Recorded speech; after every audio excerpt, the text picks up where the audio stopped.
I'm Ron, and this is Two's Anvil. If you're making cast aluminum parts that look like this video is for you. By adding this simple step to your casting process, you can make parts that look like they're machined. The natural instinct when pouring liquid into a small hole is to reach for a funnel. You may have seen videos showing how to make a funnel with sand and a tin can, and I admit to doing this myself. But this is actually the worst thing you can do, as it draws in all the dross and oxides, but the Venturi effect also entrains air, causing even more defects. I want to show you how one simple thing can greatly improve the quality of your casting, and that's using an offset pouring basin. There are already some excellent videos demonstrating how to use offset pouring basins in your sand molds. Here are some that I found especially informative. Here are the key technical advantages of using an offset pouring basin. One, it promotes dross separation before the metal even enters the mold. Two, it reduces the chances of air entrainment.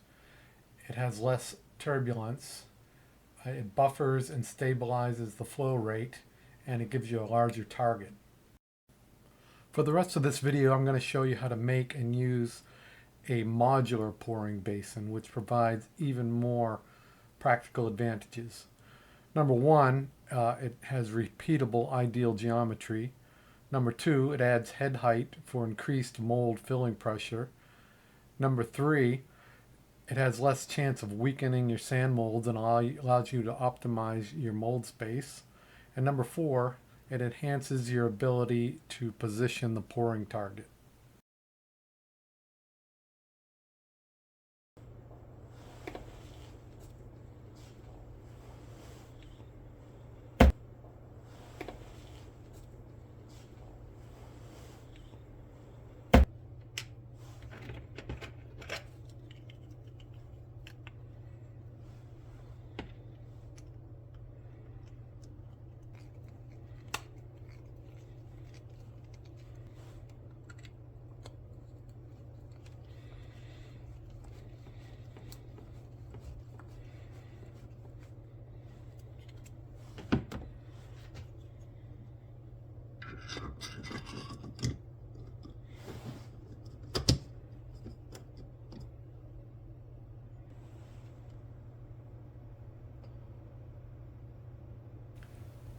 I have to admit I'm a novice at using silicone. I find it's helpful to, after mixing, let it sit for about an hour or so before you fill the mold.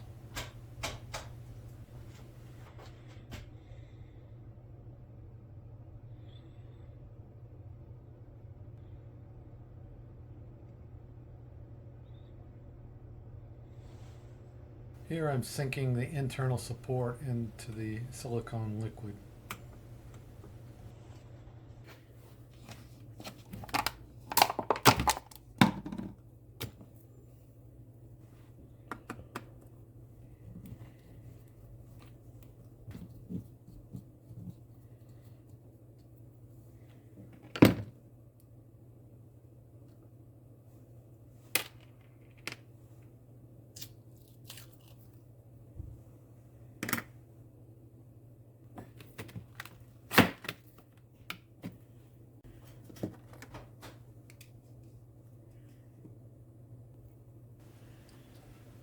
At this point, I drill a small hole in the bottom of the mold and squirt in some WD-40. Sometimes it pops the mold apart just by the pressure of the spray.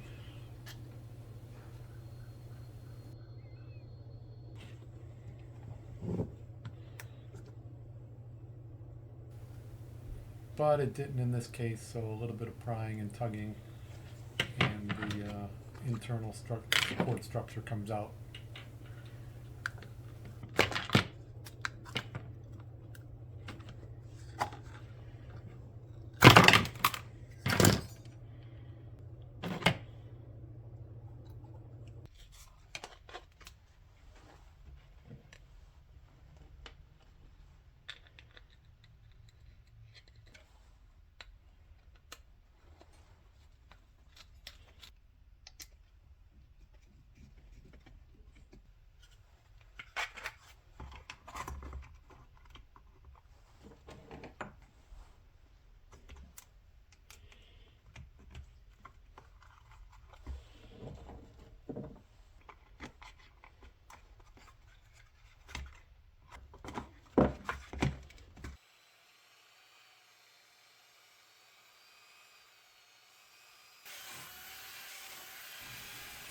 Now I'm going to fill the mold with epoxy resin sand. I use Quickcrete fine sand and 5% epoxy resin.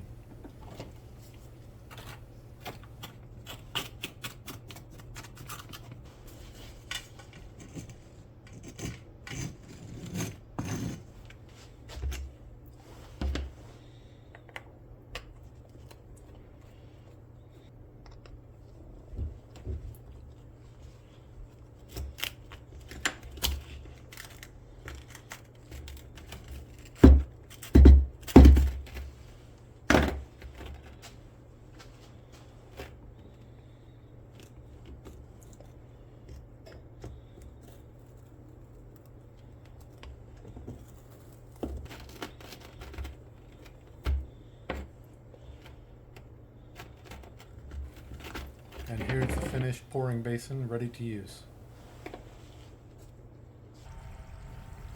Here I'm using a pour basin for a sand mold, and you can see how the increased height helps the position of an extremely full crucible.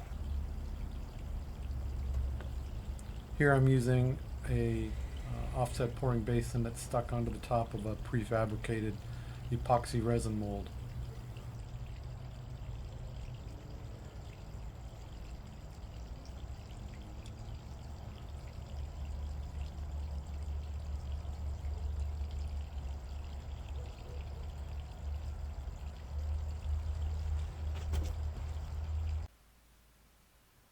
If you want to see this technique applied end to end, including the final reveal, I'll link my full Mjolnir casting right here.